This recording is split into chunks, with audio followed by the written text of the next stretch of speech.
امام ابن جوزی رحمۃ اللہ علیہ کے تعارف کے ساتھ آپ کے سامنے حاضر ہوا ہوں۔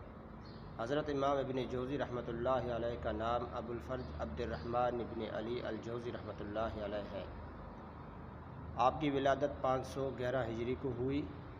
13 رمضان المبارک 597 ہجری کو آپ کا وصال ہو گیا۔ اس کے علاوہ آپ کے اساتذہ کا نام اسکرین پر شو ہو رہا ہوگا۔ اس کے علاوہ آپ کی کچھ کتب کا تذکرہ بھی اسکرین پر شو ہو رہا ہوگا۔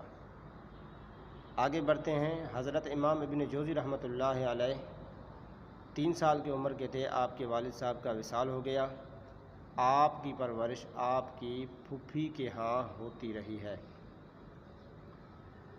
جب آپ کی پرورش تربیت مکمل ہوئی، پڑھنے کی عمر کو پہنچے، تو آپ کی پھوپھی نے علوم حدیث کے لیے حضرت ابو الفضل بن ناصر رحمۃ اللہ علیہ کے پاس داخل کرایا، اور علوم قرآن کے لیے 2 اور اساتذہ کے پاس داخل کروایا۔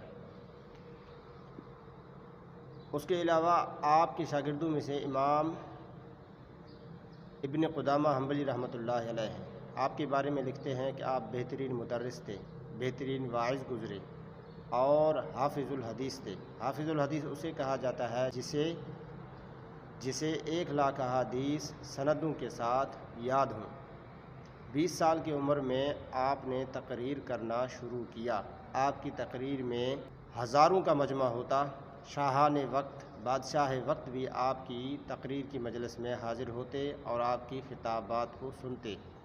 آپ بہترین شاعر بھی گزرے ہیں، فی البدیع اشعار کہتے تھے۔ اور امام ابن جوزی رحمۃ اللہ علیہ کے بارے میں آتا ہے کہ آپ جس قلم سے حدیث مبارک کو لکھتے، ان کے تراشوں کو محفوظ کر دیتے، اور آپ نے یہ وصیت فرمائی تھی کہ جب میں وفات پا جاؤں تو ان تراشوں والی لکڑیوں کے ساتھ میرے پانی کو گرم کیا جائے۔